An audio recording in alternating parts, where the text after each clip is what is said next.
Saya ini alumni dari Pendidikan Sosiologi Universitas Negeri Yogyakarta. Pak Agung Dirga ini mendapatkan prestasi sebagai guru berprestasi di Sumsel.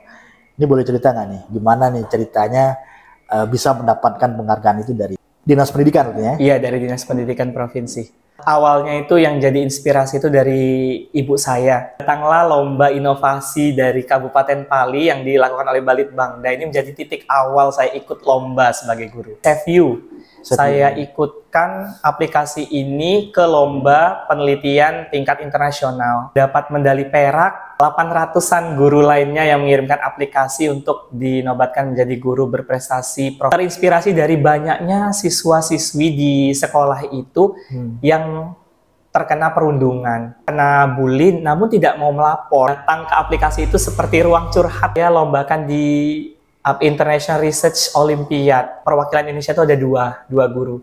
Satu saya, yang satu dari Bandung. Semuanya dari luar negeri? Yang lain dari luar negeri. Jadi dari 300 cuma dua dari Indonesia. Kolaborasi dengan permainan monopoli. Jadi namanya itu Noli Moli, No Bully Monopoly. No Bully Monopoly. Noli Moli. Kadang-kadang murid itu kan dia punya kapasitas kapasitas yang berbeda ya terkait bagaimana mereka menangkap pelajaran, bagaimana dia memahami suatu yang diajarkan oleh guru, materi ajar yang segala macam itu. Nah, ini gimana caranya supaya kita kan dalam satu kelas kan ada 20 sampai 30 murid yang punya minat yang berbeda-beda, keinginan berbeda. Nah, supaya tadi yang bisa menyenangkan itu apa nih kira-kira yang bisa guru lakukan? Pelajaran berdiferensiasi. Yang kedua itu yang berbasis KSE, kompetensi sosial emosional. Kompetensi sosial emosional, benar. Anak-anak yang berbeda tadi akan mendapatkan proses yang berbeda juga dari guru. Kami harus melakukan diagnosis kemampuan peserta didik pada awal pembelajaran. Bikin video loh Pak, kalau misalnya nyatet aku nggak suka, aku sukanya visual. Jadi kita guru akan membuat prosesnya itu akan menyenangkan. Kata Pak Nadiem Makarim itu, jika semua guru di Indonesia ini melakukan perubahan kecil saja, maka kapal yang bernama Indonesia ini akan maju. Inovasi dilakukan oleh guru, inovasi juga dilakukan oleh siswa di SMA Negeri 2 unggulannya nih. Jadi harapannya juga sekolah-sekolah lain di berbagai jenjang pendidikan dari SD sampai SMA SMK dapat berkolaborasi Pak ya. Bagaimana kalau dibentuk komunitas praktisi inovatif Kabupaten Pali ya?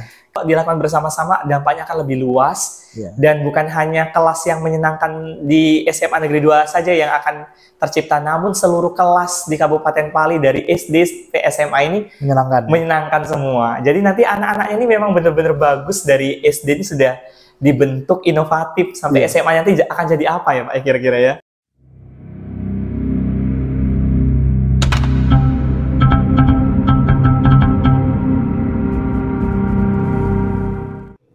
Assalamualaikum warahmatullahi wabarakatuh. Welcome back to our YouTube channel Indahnya Pali, inovasi daerah punya Pali. Hari ini kita ada di segmen Ruang Podcast Indahnya Pali.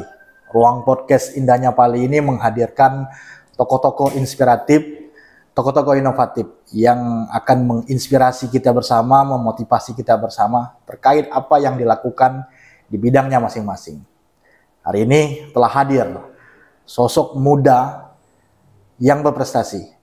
Beliau menyandang prestasi sebagai guru berprestasi Sumatera Selatan tahun 2022. Please welcome Agung Dirga Kusuma, SPDGR, MPD. Assalamualaikum. Waalaikumsalam Pak. Ini saya panggilnya Pak atau apa nih? Pak Dirga aja Pak. Pak Dirga, oke. Apa kabar nih? Alhamdulillah baik Pak. Mungkin yang pertama nih kami pengen kenal nih dengan Pak Dirga. Pak Dirga ini asalnya dari mana, kemudian pendidikannya di mana, dan sekarang aktivitasnya sebagai guru di mana. Silakan Pak. Baik, terima kasih atas kesempatannya Pak. Sama-sama. Saya Agung Dirga Kusuma. Kalau murid-murid di sekolah itu mengenal dengan Pak Dirga. Kebetulan saya ini alumni dari Pendidikan Sosiologi Universitas Negeri Yogyakarta. Oh, Jogja ya. Ya, kemudian saya lanjutkan magister pendidikan saya di Universitas PGRI Di Palembang. Palembang. Oke. Saat ini saya diamanai sebagai guru sosiologi di SMA Negeri 2 Unggulan Talang Ubi. Ya. Selain itu Pak, saya juga dipercaya, diamanai oleh sekolah untuk menjadi wakil kepala sekolah bidang kurikulum di SMA Negeri 2 Unggulan Talang Ubi. Oke. Jadi kemarin nih kita udah cerita di depan nih, Pak Agung Dirga ini mendapatkan prestasi sebagai guru berprestasi di Sumsel. Ini boleh cerita nggak nih, gimana nih ceritanya bisa mendapatkan penghargaan itu dari Dinas Pendidikan artinya? Iya, dari Dinas Pendidikan Provinsi. Awalnya itu yang jadi inspirasi itu dari ibu saya. Ibu saya itu seorang guru TK yang juga merupakan guru berprestasi tingkat nasional tahun 2007. Oke. Kemudian saya itu berinisiatif untuk mengikuti perlombaan ini. Iya. Namun karena tidak adanya kompetisi yang saya ikuti dari tahun 2015, jadi saya mengurungkan niat, Pak. Karena portofolionya itu harus ada prestasi yang dilakukan oleh guru tersebut. Oke. Nah, datanglah lomba inovasi dari Kabupaten Pali yang dilakukan oleh Balitbangda. Ini menjadi titik awal saya ikut lomba sebagai guru. Iya. Mendapatkan predikat sebagai juara kedua menjadi motivasi besar bagi saya untuk mengikuti lomba-lomba berikutnya. Iya, iya. Jadi, saya melakukan penelitian di bidang inovasi teknologi buat aplikasi yang saya namai SafeView. Saya ikutkan aplikasi ini ke lomba penelitian tingkat internasional. Iya. Mendapat medali perak. Nah, portofolio inilah yang saya bawa ke Provinsi Sumatera Selatan untuk bersaing dengan 800-an guru lainnya yang mengirimkan aplikasi untuk dinobatkan menjadi guru berprestasi provinsi pada Hari Guru Nasional tahun 2022 lalu. Itu Hari Guru Nasional tanggal Desember ya? HGN-nya November, namun penghargaannya itu tanggal 1 Desember 1 Desember kemarin. Oke, tadi ada aplikasi SafeView ya? Iya. Itu yang dilombakan di riset internasional. Itu di mana kalau boleh tahu? Saya itu terinspirasi dari banyaknya siswa-siswi di sekolah itu yang terkena perundungan. Oke. Mereka kena bully namun tidak mau melapor. Yeah. Mereka takut melapor. Ketika melapor pun si perundung akan menjadi-jadi. Yeah. Akhirnya mereka butuh satu ruang kecil yang tidak diketahui oleh orang lain. Yeah. Akhirnya saya terpikir untuk membuat aplikasi SafeView yang berbasis Android. Jadi mereka bisa datang ke aplikasi itu seperti ruang curhat lah ya. Oke. Dan saya itu penelitiannya dilakukan di SD Negeri 6 dan 17 Talang Ubi. Saya cobakan di SD dulu. Iya. Saya cobakan di SD, ternyata berhasil. Jadi hasil risetnya itu anak-anak SD itu sudah mulai mengetahui apa itu perundungan yang verbal, fisik dan sebagainya. Dan bagusnya itu perilaku mereka itu dapat berubah dari sebelumnya. Kita nggak berbicara tentang kampanye stop perundungan, tapi budaya anti perundungan. Oh gitu. Iya. Jadi dimulai dari membangun kesadaran dari masing-masing ya. Benar Pak. Untuk ini. Jadi yang di drive ini adalah yang mengalami perundungan dulu. Iya. Permasalahannya itu. Permasalahannya apa? Kemudian nanti ada perubahan dari setelah mengenal aplikasi tersebut. Iya. Ini dilombakan di mana itu ininya? Saya lombakan di International Research Olympiad yang dilaksanakan oleh Kementerian Pendidikan Kebudayaan Indonesia, tuan rumahnya Indonesia. Kebetulan itu pesertanya ada 300-an dan perwakilan Indonesia itu ada dua guru. Satu saya, yang satu dari Bandung. Semuanya dari luar negeri? Yang lain dari luar negeri. Jadi dari 300 cuma dua dari Indonesia. Saya dengan Bapak guru dari Bandung. Tapi ini penyelenggaranya tuan rumahnya Indonesia. Malah nggak banyak ya? Karena seleksi Pak. Untuk seleksi dulu. Babak finalnya itu. Di babak final tuh hanya ada 70 peneliti yang masuk. Dari sebelumnya ratusan, 70 peneliti, ada 2 dari Indonesia yang masuk. Iya, ada proses seleksi dulu dan hanya 2 yang masuk. Bener. Tapi sebenarnya banyak dari Indonesia juga ikut. Banyak. Oke, ini prestasi dan dapat medali perak. Medali perak. Keren. Ini aplikasinya yang SafeView tadi, bagaimana mengatasi perundungan. Oke, concern terhadap perundungan pembulian yang ada di Indonesia ini menurut Pak Dirga sendiri selaku tenaga pengajar, apa sih sebenarnya yang menjadi persoalan utama atau sumber masalah utama? Kenapa banyak perundungan yang terjadi malah justru di sekolah itu? Iya, sekolah itu harusnya menjadi rumah ya Pak Ya. ya, bagi anak-anak untuk berkembang, membahagiakan. Namun ternyata perundungan itu tidak hanya didapat dari mereka sesama teman saja, namun dari sivitas akademika yang ada di sekolah itu juga melakukan perundungan. Misal mereka membandingkan anak yang satu dengan yang lain, itu kan sudah termasuk perundungan. Oh, itu udah termasuk perundungan? Ya, perundungan itu tidak hanya terkait dengan fisik saja, tapi ada verbal yang menyakiti mental kayak gitu kan. Itu jadi yang menjadi latar belakang saya untuk membuat aplikasi tersebut, Pak. Oke. Malah justru di sekolah ya yang banyak terjadi ya. Tempat ngumpulnya anak-anak dan tidak hanya anak-anak, malah justru sivitas akademik yang membanding-bandingkan tadi. Kira-kira apa nih yang bisa dilakukan nih terkait bagaimana kita paling tidak membangun kesadaran bersama ya terkait dengan akibat daripada perundungan ini kan dia kepada kesehatan mental mental anak yang jadi down, menurun. Nah ini yang diupayakan, kira-kira apa yang bisa diupayakan oleh sekolah nih? Baik, dari aplikasi itu kami tidak hanya menyasar korban dari perundungan saja Pak, namun ada pelaku, korban, dan orang yang melihat ini. Yang menjadi sasaran utama adalah orang yang melihat. Orang yang melihat. Jadi di dalam aplikasi itu sudah kami sediakan materi, video, gambar tentang apa saja sih sebenarnya yang disebut dengan perundungan. Perlakuan apa saja yang disebut sebagai perlakuan perundungan, dan macam-macam cara untuk mengatasi perundungan. Kalau dia jadi pelaku, apa yang harus dia lakukan? Kalau jadi korban, apa yang harus dilakukan? Termasuk dengan yang melihat, karena jumlah yang melihatnya ini lebih banyak daripada pelaku dan korban. Mengapa mereka kemudian diam kayak itu kan? Padahal ini adalah perilaku yang harus kita bina bersama. Oke. Itu Pak. Dan hasilnya cukup memuaskan ya di 2 sampel tadi SD. Iya, SD Negeri 6 dan SD Negeri 17 Talang Ubi. Oke. Itu kenapa nih awal malah project awalnya ini penelitiannya dilakukan di SD? Kenapa nggak di SMA misalnya? SMA malah justru yang ini.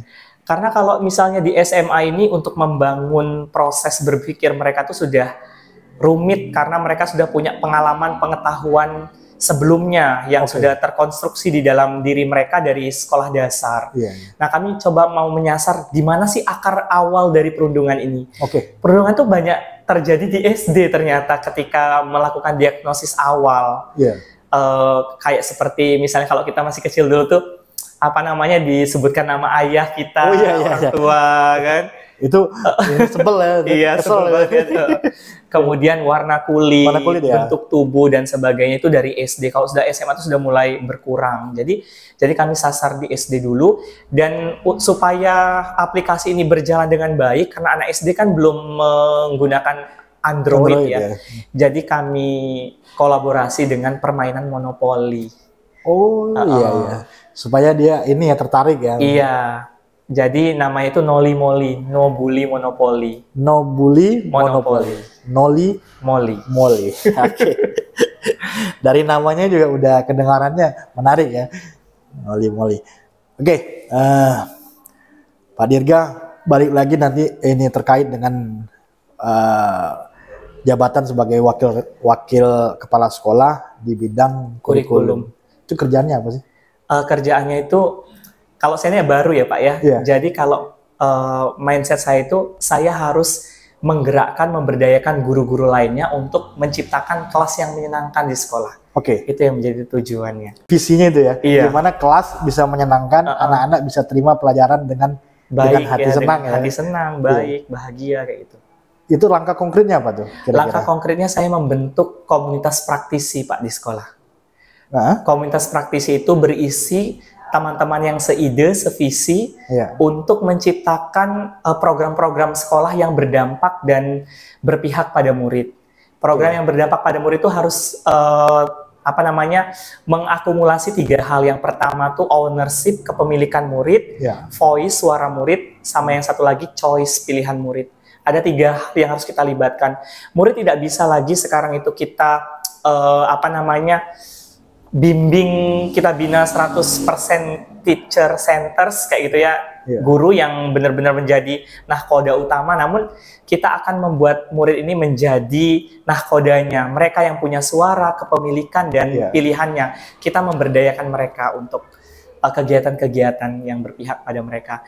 Pada akhirnya kita akan menghasilkan student agency, bagaimana mereka bisa semangat dan bisa bahagia lahir batin di sekolah. Itu, Pak. Student agency. Iya, kepemimpinan murid. Harus kita lahirkan ya, Pak ya. Ya, betul. Karena memang yang akan nanti menjadi pemimpin kan pada gilirannya adalah mereka. Dan kita harus menyiapkan baik mental, fisik, kemudian juga sumber daya pengetahuannya sesuai dengan nanti tantangan dan kebutuhan zamannya. Begini. Kadang-kadang murid itu kan dia punya kapasitas yang berbeda ya terkait bagaimana mereka menangkap pelajaran, kemudian bagaimana dia memahami suatu yang diajarkan oleh guru, materi ajar yang segala macam itu. Nah, ini gimana caranya supaya kita kan dalam satu kelas kan ada sekitar 20 sampai 30 murid yang punya minat yang beda-beda, keinginan berbeda. Nah, supaya tadi yang bisa menyenangkan itu apa nih kira-kira yang bisa guru lakukan itu untuk hal itu? Ada 2 hal yang kami bangun di komunitas praktisi di SMA 2 Unggulan Talang Ubi. Kami tuh mencoba menghadirkan kelas yang menyenangkan melalui 2 hal. Yang pertama itu pembelajaran berdiferensiasi. Yang kedua itu yang berbasis KSE, kompetensi sosial emosional. Kompetensi sosial emosional, benar. 2 hal ini, Pak, yang berdiferensiasi itu kan ada 3 tuh. Yang pertama diferensiasi prosesnya, yang kedua kontennya, yang ketiga produknya. Anak-anak yang berbeda tadi akan mendapatkan proses yang berbeda juga dari guru. Kami harus melakukan diagnosis kemampuan peserta didik pada awal pembelajaran. Peserta didik ternyata memiliki gaya belajar yang berbeda-beda. Ada yang auditori, kinestetik, dan sebagainya. Jadi guru harus menyiapkan seperti misalnya media pembelajaran atau bahan ajar yang berdiferensiasi, yang memberikan video untuk anak-anak audiovisual, memberikan gambar mungkin dan gerak ketika belajar untuk anak-anak kinestetik. Selain diferensiasi proses, yang kedua konten. Konten itu bahan ajar. Guru tidak mungkin sekarang itu menggunakan satu bahan ajar, buku, paket, situ saja. Namun mereka itu bisa mengakses lebih luas dengan menggunakan teknologi Android lewat HP. Mereka bisa mencari jurnal, mencari video belajar dari YouTube dan sebagainya. Kemudian yang ketiga, Pak, ini yang paling penting, diferensiasi konten. Bagaimana guru membebaskan siswa untuk mengumpulkan hasil proses berpikirnya dengan cara yang berbeda. Misalnya di pembelajaran sosiologi tentang materi interaksi sosial. Siswa boleh mengumpulkan menggunakan poster yang dia buat dari Canva. Interaksi itu apa? Atau dia bikin podcast seperti ini bisa. Atau dia membuat video tentang interaksi sosial. Atau dia membuat puisi. Atau satu lagi dia membuat artikel sederhana. Jadi ada 5 konten yang produk yang mereka buat untuk diferensiasi. Banyak sekali anak-anak yang bilang, wah Pak, jadi aku nih bisanya bikin video loh Pak, kalau misalnya nyatet aku nggak suka, aku sukanya visual. Jadi kita guru akan membuat prosesnya itu akan menyenangkan, dan setiap siswa itu akan mempunyai proses yang sama, nilai yang sama. Hasilnya akademiknya akan lebih bagus daripada yang biasanya hanya satu produk yang dihasilkan. Itu Pak. Menarik sekali ya, artinya benar-benar Merdeka Belajar itu hadir ya. Jadi setiap murid itu punya punya ekspresi yang mereka bisa lakukan ini sesuai dengan minat dan kemampuannya kan. Terkait bagaimana tadi ada yang suka bikin video, nanti dia bikin. Malah justru dia lebih produktif ya. Iya. Hasilnya juga bakal lebih baik ya ininya Iya. tuh. Karena tidak semua murid itu dia punya kesamaan yang sama itu. Ketika penilaiannya juga harus juga berbeda juga artinya. Iya, benar. Tapi ini yang jadi pertanyaan saya berikutnya adalah artinya kerjaan guru makin ini juga sekarang ya dibandingkan guru-guru yang dulu. Kalau dulu kan mungkin hanya satu buku, anak-anak biasanya suruh baca atau enggak nyatet gitu, nanti dikasih tugas, dikasih apa namanya itu ulangan atau ujian. Kalau sekarang artinya sudah harus disiapkan dari awal ya, harus diagnosa segala macam. Harus ada ini apa namanya? Modul ajarnya, ada medianya. Namun itu tidak berarti memberatkan tugas guru sebenarnya, Pak. Iya. Karena kita menggunakan teknologi ini kan dibuat sebenarnya untuk mempermudah. Jadi sebenarnya tambah mudah. Tambah mudah ya. Tambah mudah harusnya justru ya. Dan kita tuh lebih bahagia mengajar ketika anak-anak mendapatkan nilai yang sesuai dengan yang kita inginkan. Oh, semua anak mencapai ketuntasan belajar akibat pembelajaran berdiferensiasi. Coba kalau misalnya anak-anak hasilnya itu banyak yang di bawah ketuntasan. Guru harus membuat soal kembali, menganalisis kembali, dan sebagainya. Dan guru-guru juga akan memunculkan student agency tadi dari masing-masing siswa. Mereka berhak memilih konten mereka sendiri, produk mereka sendiri. Mereka berhak juga memilih apa namanya hasil belajar mereka sendiri dan menyuarakan hasil belajarnya dengan cara yang berbeda. Bahkan kami menemukan bakat baru. Ternyata ada anak yang bisa bikin komik digital yang bagus. Ada anak yang bisa bikin puisi, bisa bernyanyi, bikin lagu dari hasil namanya tugas tadi. Itu Pak. Jadi bakatnya juga nanti muncul ya? Iya, muncul dengan sendirinya. Nih, terkait dengan jabatan sebagai kurikulum yang harus nantinya meningkatkan kapasitas guru. Iya. Terkait dengan juga belajar pola diferensiasi yang tadi dilakukan. Ini kan bisa jadi tidak semua guru artinya mempunyai kapasitas yang diharapkan, kapasitas yang diperlukan artinya untuk supaya cara belajar ini bisa dieksekusi oleh guru tersebut. Ini gimana nih selaku kurikulum, wakil kurikulum supaya nanti gurunya nanti punya kapasitas yang sama nih terkait ini. Baik, untuk itu kami mencoba proses coaching, Pak. Oh, ada coachingnya. Coaching itu kan prinsipnya adalah kesetaraan. Jadi guru yang meng-coaching dan coachee yang di-coaching oleh guru tersebut akan merasa berbagi sharing saja. Apa sih permasalahan pembelajaran yang terjadi di kelas ibu, misal di kelas bapak, dan sebagainya. Dan mereka akan memunculkan solusi atas permasalahan mereka sendiri dengan coaching ini, Pak. Jadi karena kebetulan saya ini ikut program calon guru penggerak Kabupaten Pali di angkatan 6, jadi kami diajarkan teknik coaching dengan menggunakan alur tirta supaya anak-anak guru-guru di sekolah itu dapat benar-benar memunculkan kemampuannya yang tadi tidak bisa kan menjadi bisa. Supaya nanti ini bisa dieksekusi bersama ya. Mungkin lama Pak nanti prosesnya. Namun kita harus berpemikiran asset based thinking supaya kita itu optimis untuk melakukan perubahan. Kalau kata Pak Nadiem Makarim itu, jika semua guru di Indonesia ini melakukan perubahan kecil saja, maka kapal yang bernama Indonesia ini akan maju. Iya, benar. Artinya semuanya kan harus memberikan peran ya. Iya, benar Pak. Bisa jadi ada yang menjadi coachingnya, ada yang dilatihnya, kemudian kesetaraan tadi menghasilkan kenyamanan dalam yang kita, prosesnya itu tadi ya Pak ya. Karena itu penting ini. Kalau satu guru misalnya merasa kayak diajari, apalagi dengan yang lebih muda, malah justru sudah resisten sendiri. Ini apa ini? Tapi ya benar sih. Semua proses ini harus berjalan.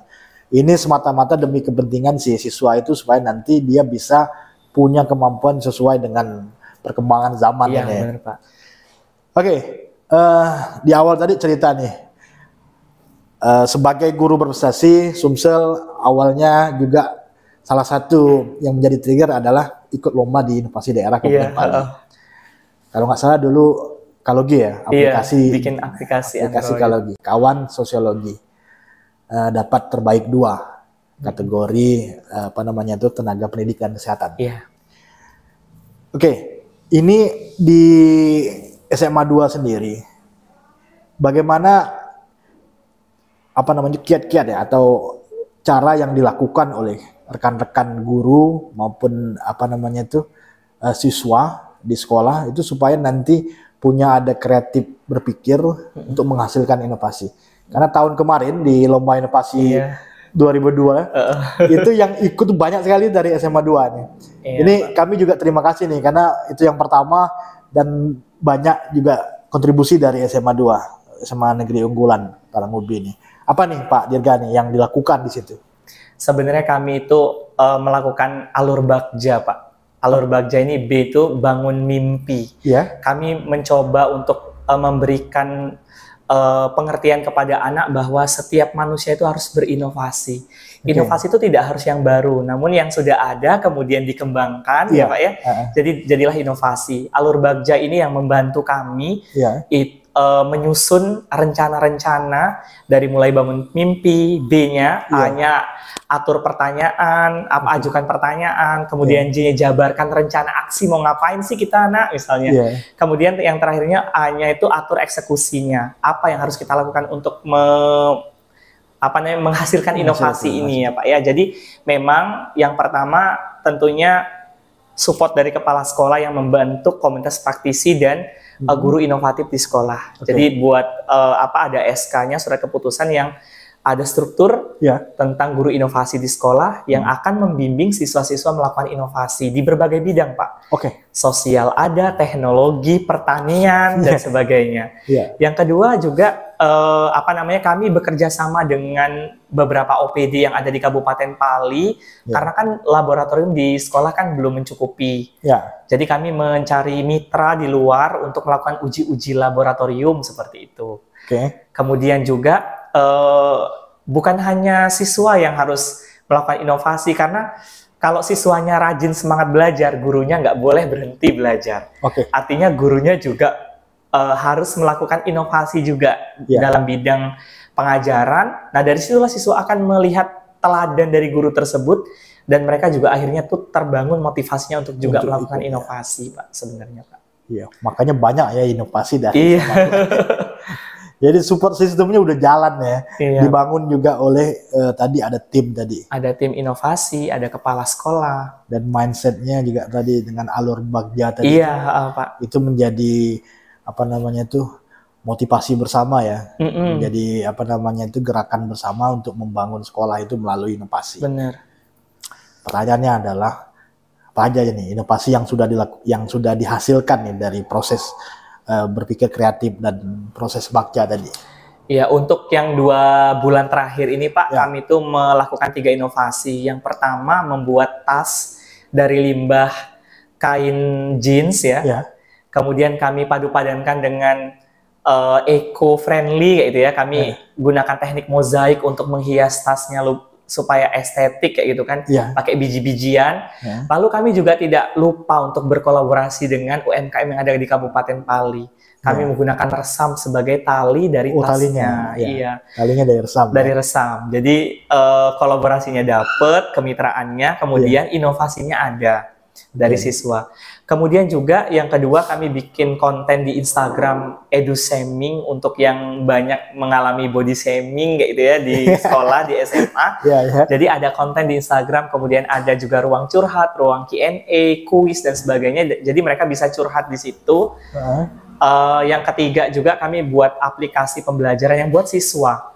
Membuatnya itu kebetulan mata pelajaran fisika yang mereka buat. Kan fisika ini menjadi momok bagi siswa, kemudian mereka mencoba untuk menyelesaikannya sendiri dengan membuat konten-konten di media sosial untuk pembelajaran fisika.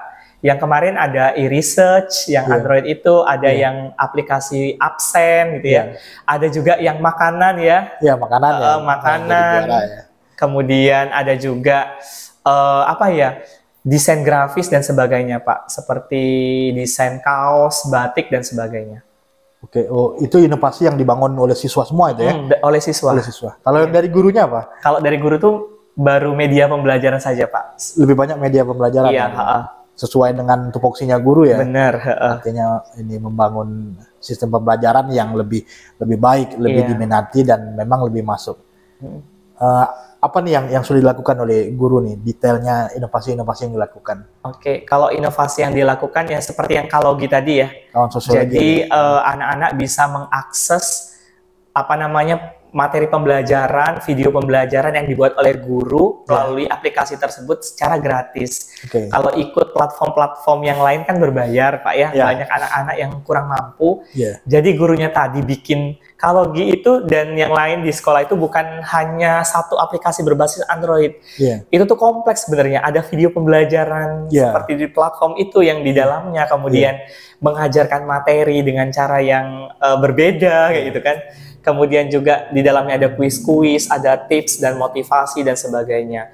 Kalau guru-guru yang lain juga bukan hanya membuat aplikasi media pembelajaran itu saja, namun pembelajarannya itu dibuat juga menggunakan barang-barang bekas atau aset-aset yang ada di sekolah. Misal membuat hidroponik, rumah rumah hijau kayak gitu kan di sekolah untuk tempat pembelajaran. Ada juga yang membuat video pembelajaran. Ada yang membuat seperti role playing, bermain peran, membuat drama kayak itu Pak ya. Membuat apalagi ya, tarian, lagu dan sebagainya untuk guru seni. Itu semuanya dalam rangka memperbanyak choice ya, pemilihan dari anak-anak terkait bagaimana mereka bisa belajar dari sini, aspek sini dan lain-lain. Luar biasa ini. Jadi inovasi dilakukan oleh guru, inovasi juga dilakukan oleh siswa di SMA Negeri 2 unggulan ini. Kira-kira nih dari Pak Dirga sendiri, apa nih yang perlu kita lakukan bersama ya dalam rangka kita meningkatkan ekosistem inovasi tadi? Mungkin kalau di SMA 2 sudah disupport ya, sistem-sistemnya juga jalan. Kemudian kepala sekolahnya mendukung, guru-gurunya juga ini. Nah, supaya ini menjadi bisa ditularkan nih ke sekolah-sekolah lain. Bagaimana apa sebenarnya yang harus benar-benar disiapkan supaya nanti semua sekolah di kabupaten ini khususnya bisa inovatif gitu, bisa menghasilkan inovasi yang baik. Ini dalam mimpi kita bersama ya, Pak ya. Jadi harapannya juga sekolah-sekolah lain di berbagai jenjang pendidikan dari SD sampai SMA SMK dapat berkolaborasi Pak ya. Mungkin kalau saya berpikir bagaimana kalau dibentuk komunitas praktisi inovatif Kabupaten Pali ya. Kemudian yang diisi oleh guru-guru di Kabupaten Pali yang nanti mereka secara kolaboratif itu menghasilkan ide-ide baru yang akan digarap bersama. Betul. Itu Pak sepertinya yang harus dilakukan karena kita ini mungkin bisa sebenarnya bergerak sendiri-sendiri, namun ketika nggak ada ruang yang menyatukan semuanya, maka pergerakan tadi akan terlihat sedikit dampaknya. Namun kalau dilakukan bersama-sama, dampaknya akan lebih luas, dan bukan hanya kelas yang menyenangkan di SMA Negeri 2 saja yang akan tercipta, namun seluruh kelas di Kabupaten Pali dari SD sampai SMA ini menyenangkan semua. Jadi nanti anak-anak ini memang benar-benar bagus dari SD ini sudah dibentuk inovatif sampai SMA nanti akan jadi apa ya Pak kira-kira ya? Ya luar biasa artinya. Bisa jadi semua persoalan tuh hadirnya dari SMA malah justru solusinya ya. Iya nanti kalau mereka sudah bagus semua ya Pak. Sudah bagus semua ya. Harus ada itu Pak komunitas praktisi sepertinya. Bener. Jadi semua guru yang ada di Pali ini disatukan dalam satu ruang.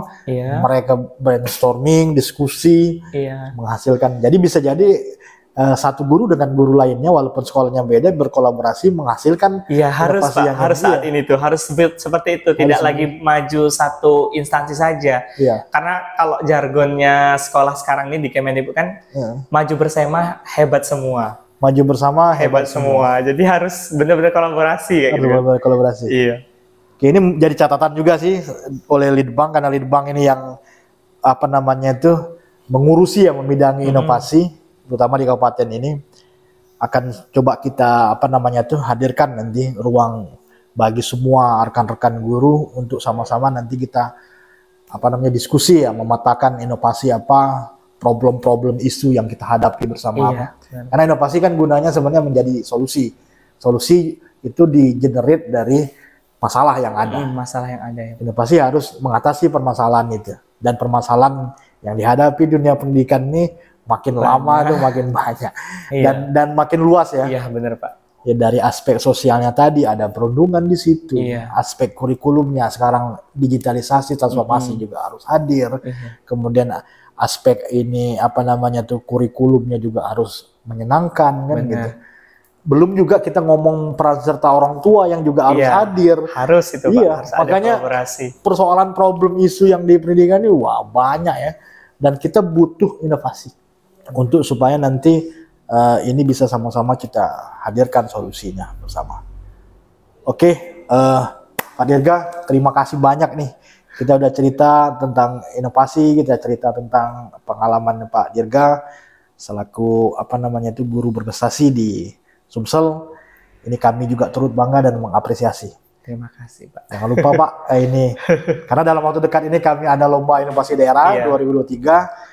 Mohon nanti dari SMA Negeri 2 Unggulan ikut serta mungkin untuk ini supaya nanti kita juga bisa apa namanya itu menghadirkan inovasi-inovasi yang mungkin suatu saat bisa direplikasi atau dikembangkan malah lebih baik oleh sekolah lain. Benar itu Sehingga Pak. kita ini sama-sama menjadi ruang sistem yang saling support dan membangun bersama. Setuju saya Pak. Terkait tadi apa namanya tadi jargonnya Maju bersama, maju hebat bersama semua ya Pak. hebat semua.